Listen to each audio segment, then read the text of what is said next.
السلام علیکم دوستو، ہم آپ کے لیے بہت ہی پیارا بیان لے کر حاضر ہوئے ہیں جس کا عنوان ہے حضرت عمر فاروق جب ہمارے نبی حضور صلی اللہ علیہ وسلم کو قتل کرنے کے ارادے سے آئے تو کیا ہوا، جس کو بیان فرما رہے ہیں قاری حنی ملتانی صاحب۔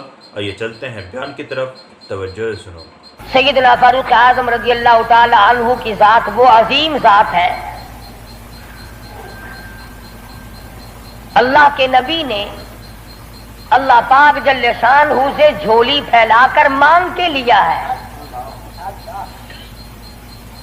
توجہ فرمائیں گے تو بڑی بات پلے پڑے گی۔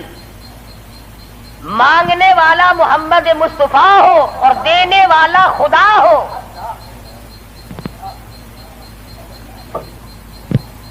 امام الانبیاء نے اپنی حیثیت کے مطابق مانگا ہوگا اور خدا نے اپنی حیثیت کے مطابق دیا ہوگا۔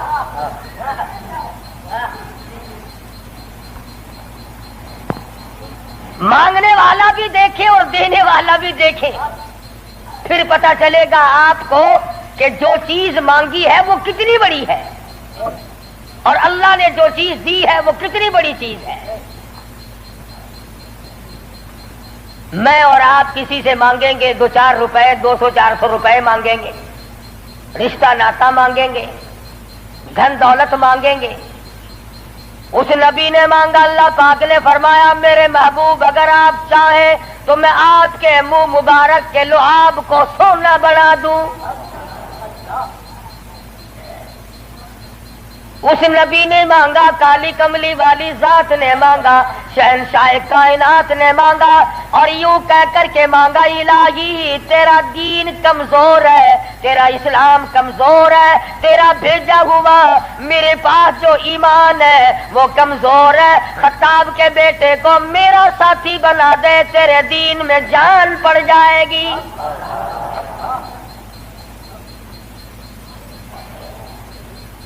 گویا فاروق اعظم اسلام کی شان و شوکت ہے، اسلام کی عظمت بن کر آئے، اسلام کی سربلندی بن کر آئے، اور محبوب دو عالم صلی اللہ علیہ وسلم نے مانگا، خدا نے دیا۔ اس لیے علماء کرام کہتے ہیں تمام صحابہ کرام، تمام کے تمام صحابہ کرام، چاہے ابو بکر صدیق کیوں نہ ہو، عثمان ذی النورین کیوں نہ ہو، علی مرتضی رضی اللہ تعالیٰ عنہ کیوں نہ ہو، طلحہ زبیر کیوں نہ ہو، سعد ابی وقاص کیوں نہ ہو، خالد بن ولید کیوں نہ ہو، عبد الرحمن بن عوف کیوں نہ ہو، حضرت ابو عبیدہ بن جراح کیوں نہ ہو، امیر معاویہ رضی اللہ تعالیٰ عنہ اجمعین، کوئی کتنا بڑا صحابی کیوں نہ ہو، علماء کرام کہتے ہیں تمام کے تمام صحابہ حضور کے مرید ہیں، فاروق اعظم حضور کی مراد ہے۔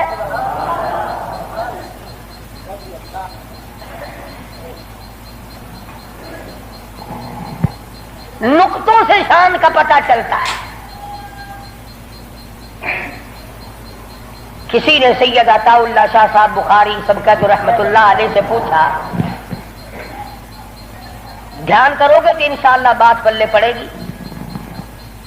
کسی نے شاہ جی مرحوم سے پوچھا کہ حضرت سیدہ خدیجہ رضی اللہ تعالی عنہا کا درجہ بڑا ہے یا سیدہ عائشہ صدیقہ رضی اللہ تعالی عنہا کا درجہ بڑا ہے؟ دونوں نبی کی گھر والی ہیں۔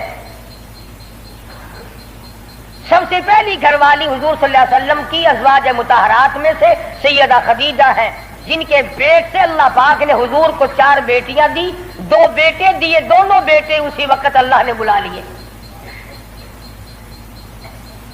اور اس میں بھی بڑی حکمت تھی کہ ایک لڑکی کی نسل آگے اللہ نے چلائی۔ دیکھ لو آج تمہارے سامنے کیا کیا فرقہ بندی، اگر نبی کا بیٹا زندہ رہتا تو کیا بنتا۔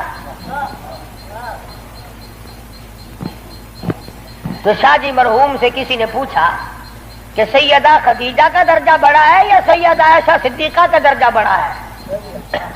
تو شاہ جی مرحوم نے جواب دیا کہ ترازو تو میرے پاس نہیں جو میں درجوں کو تول لوں، اتنی بات معلوم ضرور ہوتی ہے کہ خدیجہ محمد ابن عبداللہ کی بیوی ہے اور عائشہ صدیقہ محمد الرسول اللہ کی بیوی ہے۔ یعنی فرق یہ سمجھایا کہ سیدہ خدیجہ کا جس وقت نکاح ہوا اس وقت حضور مکے میں محمد ابن عبداللہ تھے، اور جب ایسا صدیقہ حضور کی جھولی میں آئی تو محمد رسول اللہ تھے صلی اللہ علیہ وسلم۔ ایک دن سیدہ عائشہ صدیقہ اور سیدہ فاطمہ الزہرا رضی اللہ تعالی عنہا، خالہ بھانجی بیٹی ماں بیٹی بیٹھی ہوئی تھی۔ آج ہماری عورتیں تو دنیاوی ضروریات کی گپیں ماریں گی، تیرا سوٹ کیسا، میرے جوتے کیسے، تیری چوڑیاں کیسی، تیرا زیور کیسا، تیرا خامند کیسا، تجھے کتنا خرچہ ملتا ہے۔ نبی کریم صلی اللہ علیہ وسلم کے گھرانے کا حال دیکھو۔ سیدہ فاطمہ الزہرا اور سیدہ عائشہ صدیقہ میں گفتگو چل پڑی۔ فاطمہ الزہرا رضی اللہ تعالیٰ عنہ فرمانے لگی، امی جان میرا درجہ بڑا ہے، میں نبی کی بیٹی ہوں، آپ صحابی کی بیٹی ہیں۔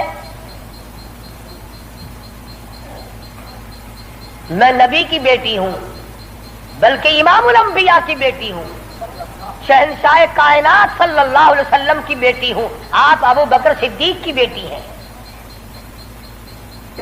ذہانت تو دیکھیے، علم تو دیکھیے عائشہ صدیقہ رضی اللہ تعالی عنہا کا۔ خدا کی قسم، جس کو خدا کے سلام آئے، جن کو جبریل کے سلام آئے، حضور جن کی جھولی میں ہو تو قرآن اترے۔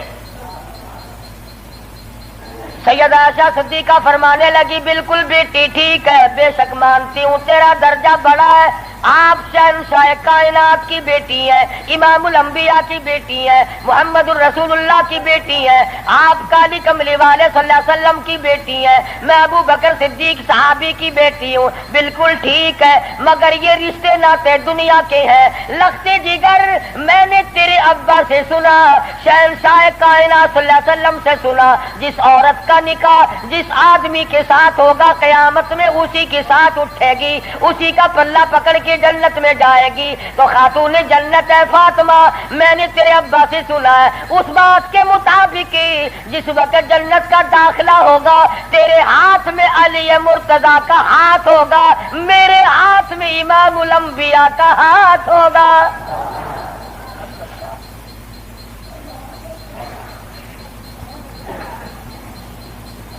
میں اپنے خامن کے ساتھ جنت میں جاؤں گی، آپ اپنے خامن کے ساتھ جنت میں جائیں گی۔ تو ان حضرات کے یہاں تو گفتگو بھی اس قسم کی تھی۔ فاروق اعظم رضی اللہ تعالی عنہ آپ صلی اللہ علیہ وسلم کی مراد مانگ کے لیا، ایسے وقت میں مانگا جب مسلمان پریشان تھے، مسلمانوں کو اپنا ایمان اظہار کرنے کا موقع نہیں تھا، مخفی اسلام رکھتے تھے۔ یہ اسلام کا شیر آیا، بہادر آیا تو تمام صحابہ کرام، بعض نے لکھا ہے جس دن فاروق اعظم مسلمان ہوئے اللہ کی دھرتی پہ آسمان کے نیچے کل 14 مسلمان تھے، اور ایک روایت یہ ہے کہ 39 مرد عورت پہلے تھے، 40 میں فاروق اعظم ہے، پھر بھی لمبی چوڑی کوئی بات نہیں۔ اور ایمان لانے کا سبب بھی بڑا عجیب بنا ہے، کفر میں بڑے پکے تھے۔ پکا آدمی ہر جگہ پکا ہوتا ہے، ڈھلا آدمی ہر جگہ ڈھلا ہوتا ہے۔ ایک دن بت کی پوجا کر رہے تھے، اس بت میں سے آواز آئی، اتنا بڑا آدمی ہو کر تیری مت ماری گئی، مجھ پتھر کو پوج رہا ہے، خدا کی پوجا کر۔ حضور صلی اللہ علیہ وسلم کے بارے میں خیال ہوا کہ یہ شاعر ہے، قرآن کریم پڑھتے ہوئے سنا، تردید ہوتی چلی گئی۔ کفار مکہ اکٹھے ہوئے، کہنے لگے نبی کی تحریک کو ختم کرو، نبوت کو قتل کر دو، امام الانبیاء صلی اللہ علیہ وسلم کو قتل کر ڈالو، یہ تحریک ختم ہو جائے گی، دین ختم ہو جائے گا، اسلام ختم ہو جائے گا۔ مشورہ ہوا آپس میں بیٹھ کر اس کام کو کون کرے۔ سارے مکے والوں نے اتفاق کیا خطاب کا بیٹا کر سکتا ہے۔ پتا چلا کہ کافر بھی بڑا بہادر شمار کرتے تھے، اپنے ذمے لے لیا تلوار لی، چل پڑے قتل کے پروگرام سے، ارادے سے۔ صحابی راستے میں ملے، انہوں نے تیور بدلے ہوئے دیکھے تو گھر کا راستہ پھیر دیا، کہا کہ تیری بہن اور بہنوئی دونوں مسلمان ہو چکے ہیں، تمہارے گھر میں دین داخل ہو چکا ہے۔ اس وقت طبیعت میں مزید جلال آ گیا، میرے گھر میں دین آ گیا، ایمان آ گیا، اسلام آ گیا۔ دروازے پہ جا کے دستک دی، دروازہ زور سے کھٹکھٹایا، بہن سمجھ گئی میرا بھائی آ گیا جو ابھی کفر میں ڈوبا ہوا ہے۔ صحابی قرآن کریم پڑھا رہا ہے، میاں بیوی کو یاد کرا رہا ہے۔ آج میاں بیوی تو مل کر کیا قرآن یاد کریں گے، اولاد کو قرآن کریم پڑھانے کے لیے آج کا مسلمان تیار نہیں۔ صحابی کو چھپا دیا، اندر داخل ہوئے، پوچھا تم کیا کر رہے تھے، کیا پڑھ رہے تھے؟ فوراً جواب دیا اور کہہ اٹھے تجھے کیا مطلب ہے؟ پکڑا ہے بہنوئی کو، مارا مارا، مار مار کے بے ہوش بنا دیا۔ بہن اٹھی، کہنے لگی ہے عمر آج کیا اپنی بہن کو بیوہ کرنے کا ارادہ ہے؟ اجاڑنے آئے ہو، بسے ہوئے گھر کو برباد کرنے آئے ہو۔ بہنوئی کو چھوڑ دیا، بہن کو پکڑ لیا، اتنا مارا اتنا مارا، ناک سے خون جاری، آنکھوں سے خون جاری، منہ سے خون جاری، مارا ہے اپنے دین کی وجہ سے۔ اللہ پاک نے بہن کو توفیق دی، وہ کہنے لگی ہے عمر دل سے نکال دی یہ بات کہ مار مار کے توحید کی امانت میرے سینے سے نکال دو گے، یہ تو خون کے قطرے قطرے میں بسی ہوئی ہے، رگ و ریشوں میں بس چکی ہے، تو مارتا تھک جائے گا، میں مار کھاتی نہ تھکوں گی۔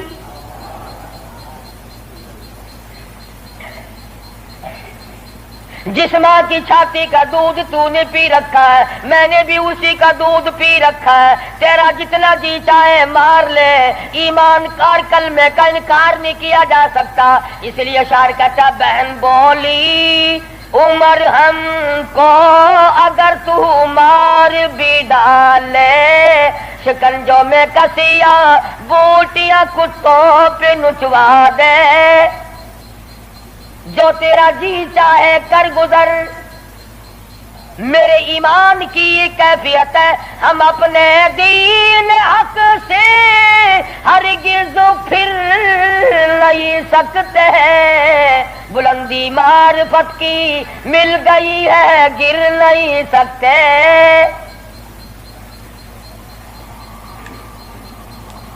جو تیرا جی چاہے کر گزر، قیمہ بنا سکتے ہو، بالکل جان ختم کر سکتے ہو، پر ایمان کا دامن نہیں چھڑا سکتے۔ عورت ذات اور حالت یہ ہے دہن سے نام حق، آنکھوں سے آنسو منہ سے خون جاری، عمر کے دل پہ اس نقشے سے عبرت ہو گئی تاری۔ سوچتے ہیں میرے سامنے کبھی بولی نہیں، آج کیسے بول رہی ہے، کیا بات ہے؟ بھائی سے ڈر جانے والی بہن، روب کھانے والی بہن، کبھی میرے سامنے کلام نہیں کیا۔ کس چیز نے آج اتنی طاقت دے دی، جرأت دے دی، شجاعت دے دی، بہادری دے دی، اسپرٹ داخل کر دی، آج مجھے چیلنج کر رہی ہے، علل اعلان کہتی ہے تو مارتا جا میں مار کھاتی جاؤں گی۔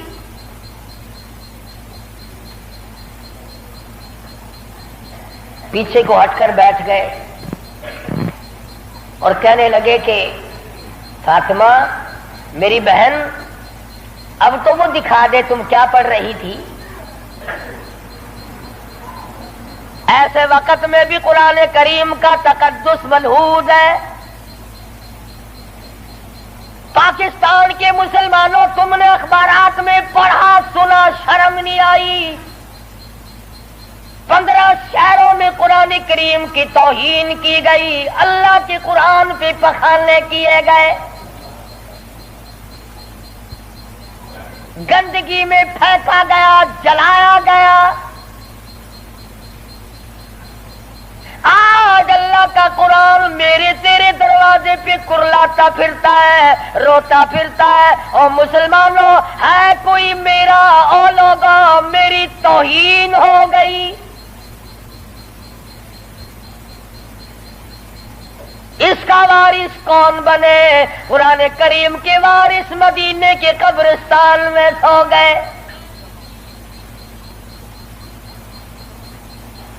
فاطمہ بنت خطاب نے اس وقت میں بھی ادب کو ملحوظ رکھا، کہنے حالانکہ بال پھٹے ہوئے ہیں، کپڑے پھٹے ہوئے ہیں، خون تھوک رہی ہے، خامد بے ہوش پڑا ہے، ایسی حالت میں بھی کہتی ہے میں تجھے دکھا تو دیتی مگر تو کافر پلیت ہے۔ قرآن کریم میرے اللہ میاں کا مقدس کلام ہے۔ عورت ذات ہو کر ایسے وقت میں بھی بالکل پرواہ نہ کی۔ آج ہم قرآن مجید کی جھوٹی قسمیں کھانے کے لیے تیار ہیں، اس کو تعویذ گنڈوں میں استعمال کرنے کو تیار ہے، مر جائے کوئی میت کی بغل میں رکھ کر قبر تک لے جانے کا مشغلہ بنا لیں گے۔ اور قرآن کریم کے وارث کہاں گئے؟ قرآن کریم کے مالک کہاں چلے گئے؟ جو یوں پوچھے بے ادبی کرنے والوں تم کون ہو؟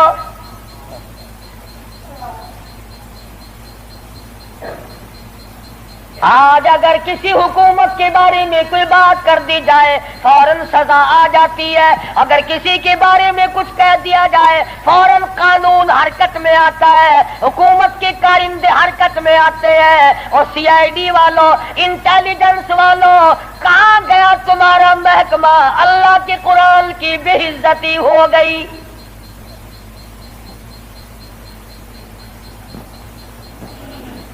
جاؤ فاطمہ بنت خطاب کی قبر سے جا کے پوچھو، لہو تھوک رہی ہے، خامد بے ہوش پڑا ہے، بھائی نے سر کے بال پکڑ کے مارا ہے۔ ارے اور اندازہ لگاؤ، ایک تو مارنے والا غیر ہو، رب ذوالجلال کی قسم یہ فاطمہ بنت خطاب کے جگر سے پوچھو، مارنے والا بھائی ہے، مار کھانے والی بہن ہے۔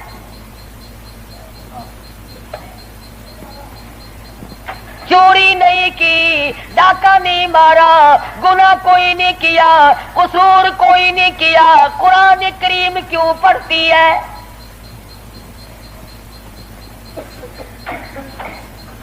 کہنے لگی میں تمہیں دکھا تو دیتی مگر تو ابھی کافر پلیت ہے، وہ میرے اللہ کا کلام پاکیزہ ہے، پاک ہے، وہ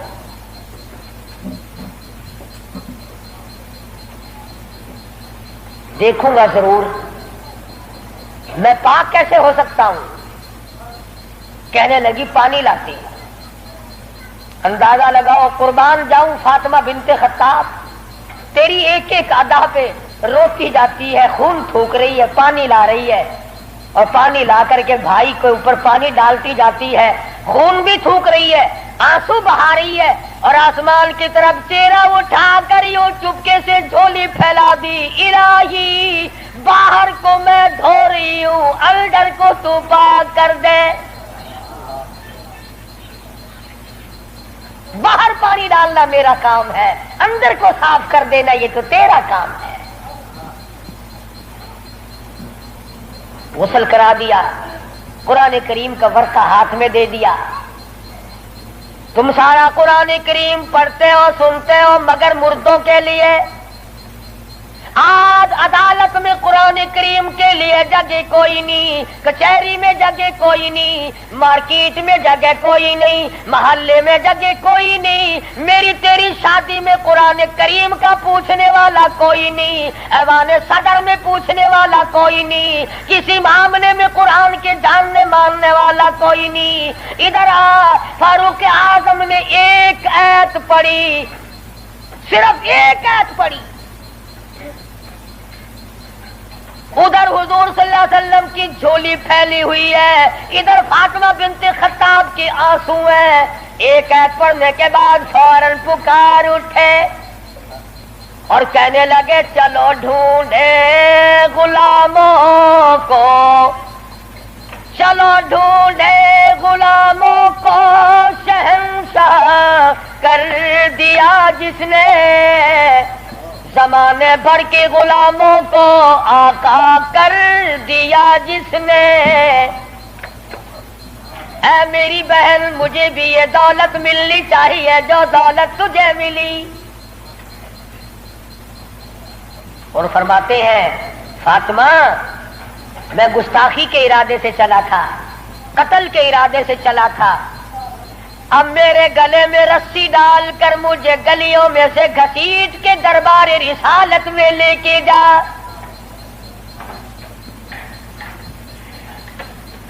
سجدہ شکر کیا بہن نے، الہی تیرا شکر ہے میرے بھائی کو ہدایت ہو گئی، میں اپنی مار بھول گئی، میں اپنا دکھ بھول گئی، اپنی پریشانی بھول گئی، زخموں کو بھول گئی. اے میرے اللہ تیرا لاکھ لاکھ شکر ہے میرے بھائی کو اسلام کی دولت مل گئی. دربار رسالت میں سب قید صلی اللہ علیہ وسلم میں حاضر ہوئے، اسلام سے مشرف با اسلام ہوئے. حضور صلی اللہ علیہ وسلم نے وضو فرمایا، نماز کی نیت باندھنے لگے. فاروق اعظم نے پوچھا کیا کرو گے؟ کہ نماز پڑھوں گا. عرض کیا نماز کیا چیز ہے؟ فرمایا میرے اللہ کا حکم ہے، میرے اللہ کی یاد ہے، عبادت ہے. کھاتا نا آخر فاروق ہلکی سے تو نہیں مانگی تھی کالی کملی والے نے صلی اللہ علیہ وسلم. بہادر بول اٹھا میرے آقا، وہ دن گئے جب آپ کوٹڑی میں نماز پڑھا کرتے تھے، چھپ چھپ کر نماز پڑھا کرتے تھے. یہ آج سے پہلے کی باتیں تھی. ساری دنیا حرم میں عبادت کرے، بیت اللہ میں عبادت کرے، آپ کوٹڑی میں نماز ادا کرے کیوں؟ اسی وقت چلو بیت اللہ میں نماز ہوگی.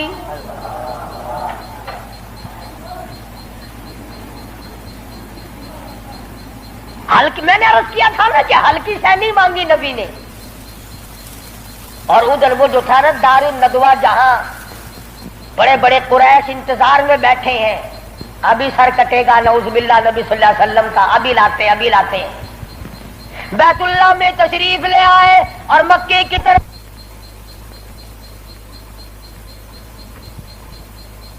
بچے دوڑے لو بھی کام بن گیا. جس کام کے لیے ہم نے بھیجا تھا وہ کام بن گیا. نعوذ باللہ نبی کو شہید کر دیا گیا. سامنے آئے فاروق اعظم فرمانے لگے آؤ، جس نے اپنے بچے یتیم کرانے ہو وہ مقابلے میں آ جائے، جس نے اپنی بیوی کا سہاگ گزارنا ہو سامنے آؤ. وہ دن گئے جب تم میرے محبوب کو تنگ کیا کرتے تھے. اب انگلی کا اشارہ کرو گے میں انگلی کو کاٹ کے رکھ دوں گا، آنکھ کا اشارہ کرو گے اپنے محبوب کی حمایت میں تمہاری آنکھ نکال کے پھینک دوں گا.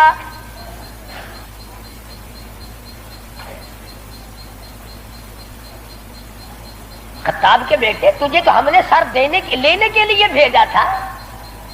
کہنے لگا ایسا ہی سودا ہوا کرتا ہے، سر لینے آیا تھا مگر سر دے بیٹھا ہوں.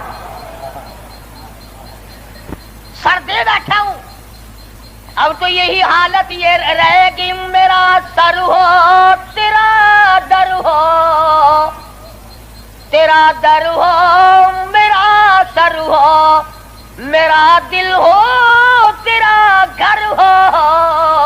تمنا مختصر سی ہے مگر تمہید کولانی. فاروق اعظم مسلمان ہو گئے، قریش سارے مایوس ہو گئے. لو بھی اب خیر نہیں، اب معاملہ بگڑ گیا. پروردگار عالم نے وہ شان بخشی. حضور صلی اللہ علیہ وسلم فرماتے ہیں اے عمر، جس گلی سے تو نکل جائے، جس بازار سے تو نکل جائے، اس بازار میں شیطان داخل ہونے کی جرت نہیں کرتا. اور یوں فرمایا اگر میرے بعد نبوت کا دروازہ کھلا ہوتا اور ختم نبوت کا تاج میرے سر پہ نہ ہوتا تو میرے بعد تجھے نبی بنایا جاتا. اور پھر سیدہ حفصہ رضی اللہ تعالی عنہ فاروق اعظم کی بیٹی ہے، حضور صلی اللہ علیہ وسلم کی گھر والی ہے، فاروق اعظم حضور صلی اللہ علیہ وسلم کے سسر ہیں۔ کیا نظارے آئے ہوں گے جس وقت فاروق اعظم کے دروازے پہ کالی کملی والے دلہا بن کر آئے۔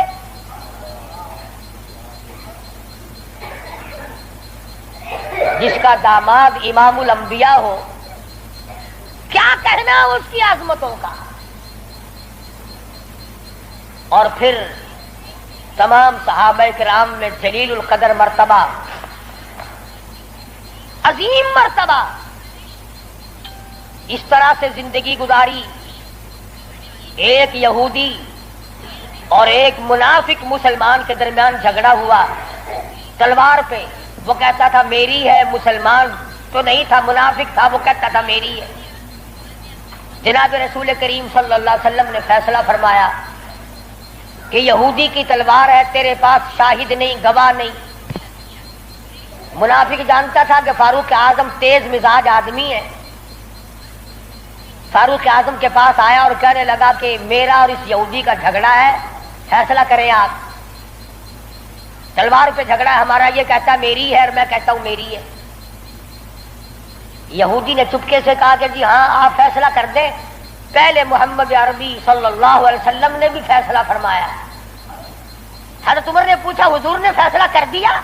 کہ جی ہاں حضور نے میرے حق میں فیصلہ کیا۔ یہودی کہنے لگا، اور فاروق اعظم نے اس منافق سے پوچھا کیوں بھائی تو کیوں آیا یہاں؟ کہنے لگا جی میں تو آپ سے فیصلہ کراؤں گا۔ انہوں نے تو اپنے آدمی کی بھی پاسداری نہیں کی۔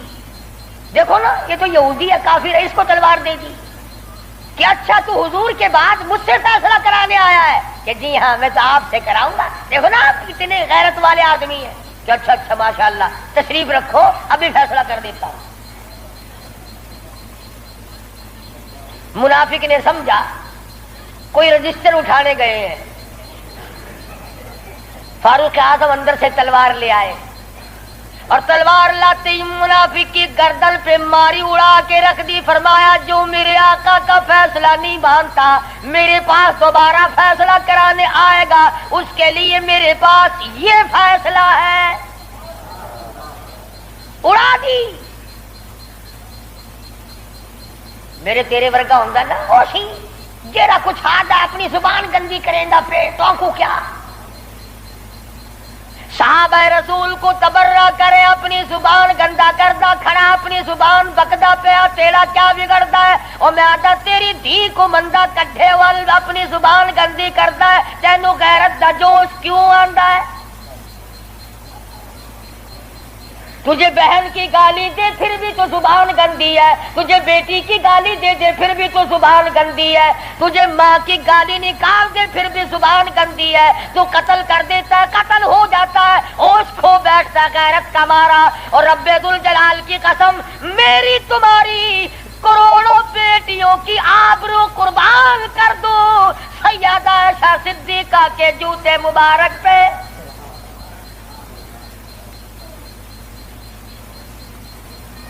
کیوں گالی دے کوئی کسی کو؟ کہاں سے جرت آ گئی؟ کیوں جرت کرتا ہے کوئی کسی صحابی کو یا کسی صحابیہ کو گالی دینے کی؟ وہ مذہب کس کام کا جس میں گالیاں دی جائے؟ وہ مذہب ہے کوئی؟ وہ عبادت ہے کوئی جس میں گالی ہو، سب و ستم ہو، تبرہ ہو؟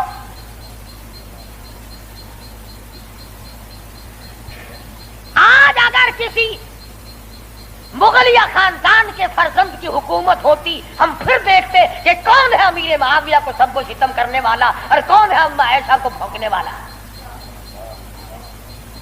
اور میرا ایمان ہے، میں یہ جوش دلانے کے لیے نہیں کہتا، میرا ایمان ہے جس کان نے صحابہ کرام کا تبرہ سنا یا اپنی اماں کی شان میں گستاخی سنی، جب تو 50,000 سال کا پیاسا ہوگا، تیری آنکھ نے پانی نہیں دیکھا ہوگا، نہ ندی نہ نالا نہ چشمہ نہ کنواں نہ سمندر نہ دریا، سوا نیزے پہ سورج ہوگا اور 50,000 سال کا ایک دن گزرے گا، اور جب تو کالی کملی والے صلی اللہ علیہ وسلم کے دربار میں حوض کوثر پہ جائے گا، میرا ایمان ہے اما عائشہ تیرا دامن پکڑ کر چٹک کے پوچھیں گی بیٹا تو ہی تھا جو میری سان میں گالیاں سنا کرتا تھا.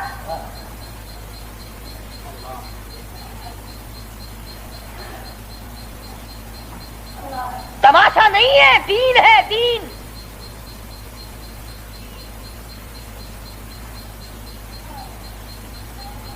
سیدنا فاروق اعظم رضی اللہ تعالی عنہ ان عظیم ہستیوں میں سے ہیں جنہوں نے اپنے دور خلافت میں اسلام کے نام پر 18,000 شہر فتح کیے. 18,000 شہر فتح کیے. کوئی مائی کا لال ایسا کام قیامت تو آ سکتی ہے مگر فاروق اعظم کی طرح تو فتح تو کر کے دکھائے. جن لوگوں نے فاروق اعظم کی شکل دیکھ کر بیت المقدس کی چابیاں حوالے کی تھی، جب لوگوں نے فاروق اعظم کو گالیاں دینی شروع کی اللہ پاک نے تم سے قبلہ اول چھین لیا.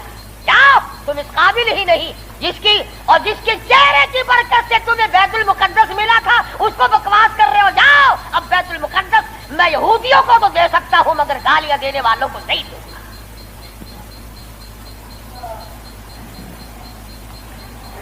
بڑی عظمت کے مالک ہے سیدنا فاروق اعظم رضی اللہ تعالی جنہوں نے اپنے دور خلافت میں وہ عدل کیا.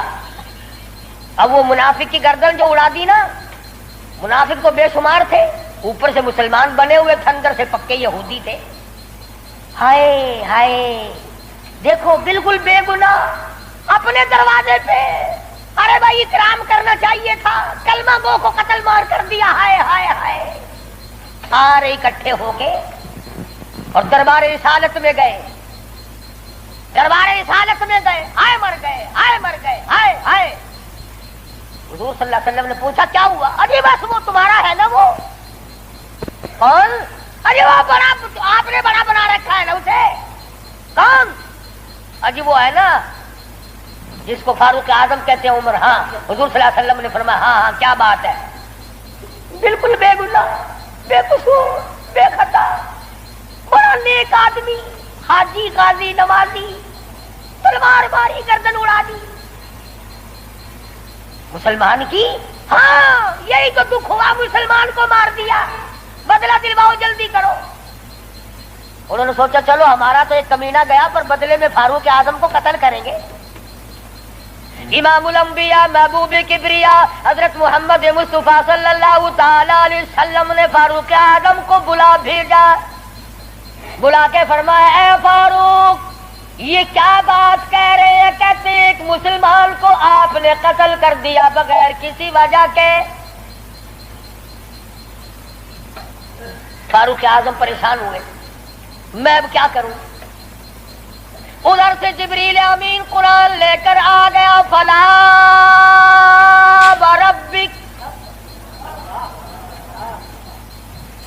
لوگوں وہ کتنی بڑی شان کے مالک ہوں گے جن کی ضرورتوں کے مطابق قرآن اترا. فلا وربک، اے میرے محبوب تیرے رب کی قسم، مجھے اپنی قدرت کاملہ کی قسم، مجھے اپنی الوہیت کی قسم، مجھے اپنے جلال کی قسم، مجھے اپنی پروردگاری کی قسم، لا یؤمنون. اس وقت تک کوئی مسلمان ہو ہی نہیں سکتا، مسلمان بن ہی نہیں سکتا حتی یحکموک فیما شجر بینہم. اور میرے محبوب جو تیرے فیصلے کو پلٹ دے، جو تیرا فیصلہ نہ مانے وہ مسلمان کائے گا. میں خدا قسم کھاتا ہوں فاروق نے مسلمان نہیں مارا بلکہ یہودی منافق مارا ہے.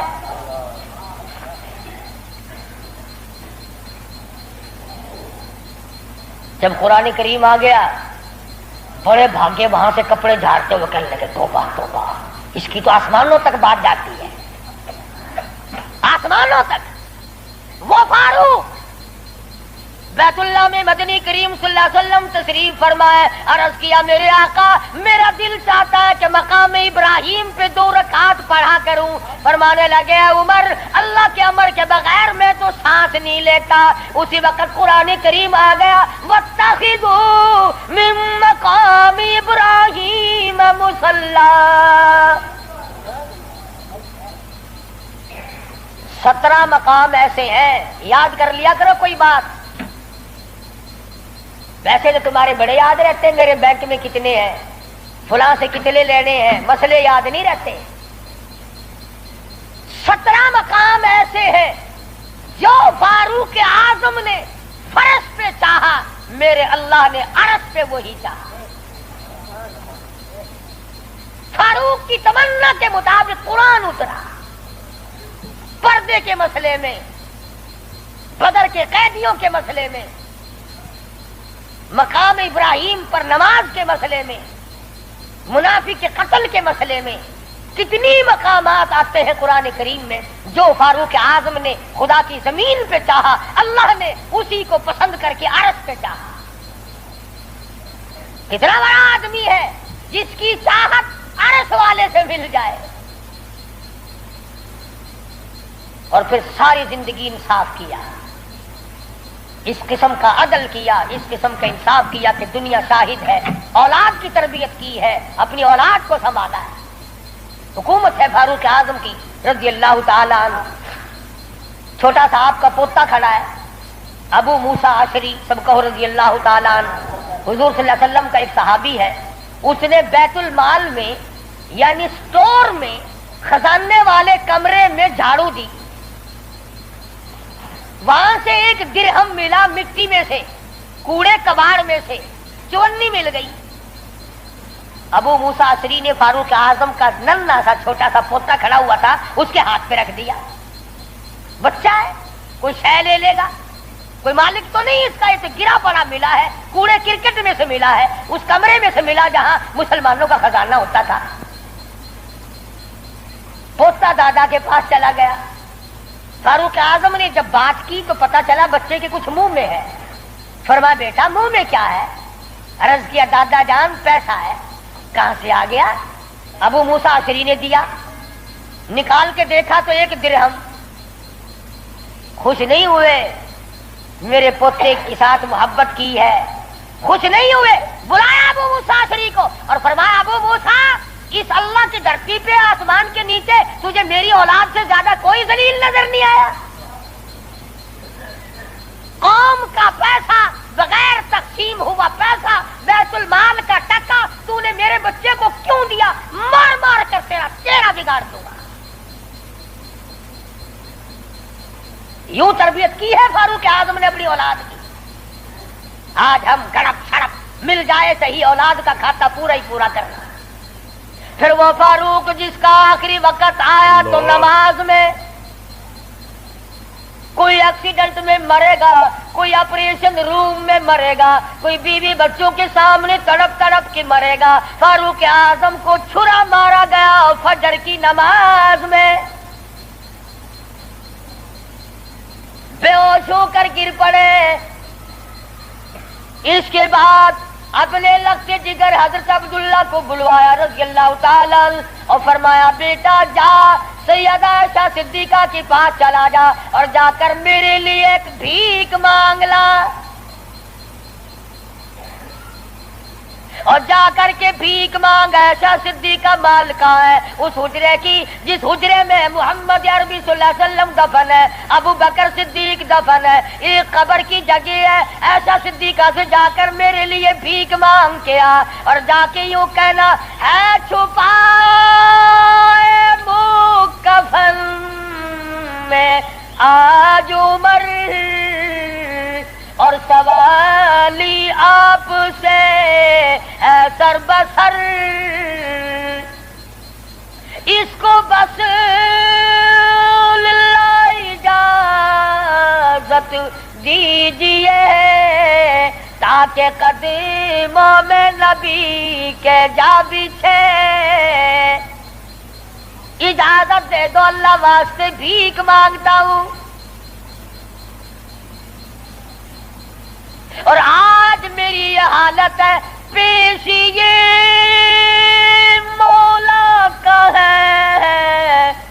اتنا خیال اور کانپتا ہے عمر کا بس بال بال.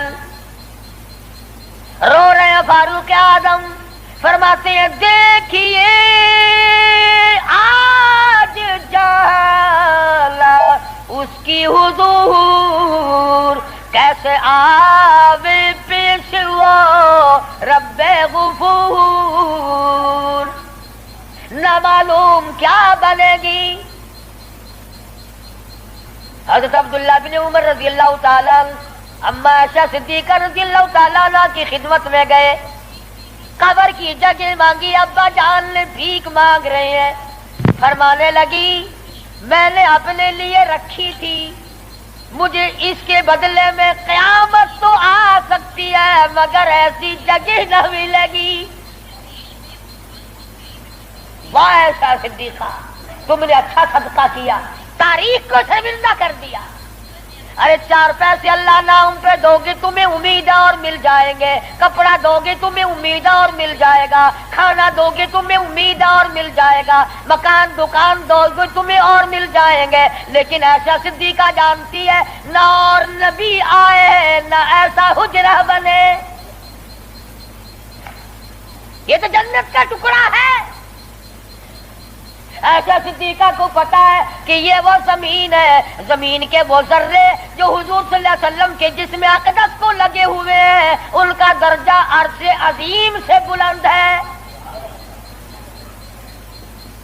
مگر اما عائشہ فرماتی ہیں رضی اللہ تعالیٰ عنہ کہ کوئی اور ہوتا تو میں انکار کر دیتی، فاروق کو انکار کرتے شرم آتی ہے، میرے محبوب نے اللہ سے مانگ کے لیا تھا. جاؤ میرا اللہ مالک ہے میں نے دے دی. جب واپس آئی حضرت عبداللہ بن عمر، ادب دیکھو، فرمایا مجھے اٹھا کے بٹھاؤ. اما عائشہ کا جواب لیٹ کر سننا بے ادبی سمجھتا ہوں. اٹھا کے بٹھایا، بتایا کہ اجازت مل گئی. رونے لگے. انصاف کا دم بھرنے والوں، عدل کا نام لینے والوں، آؤ فاروق کا آخری انصاف دیکھو. آخری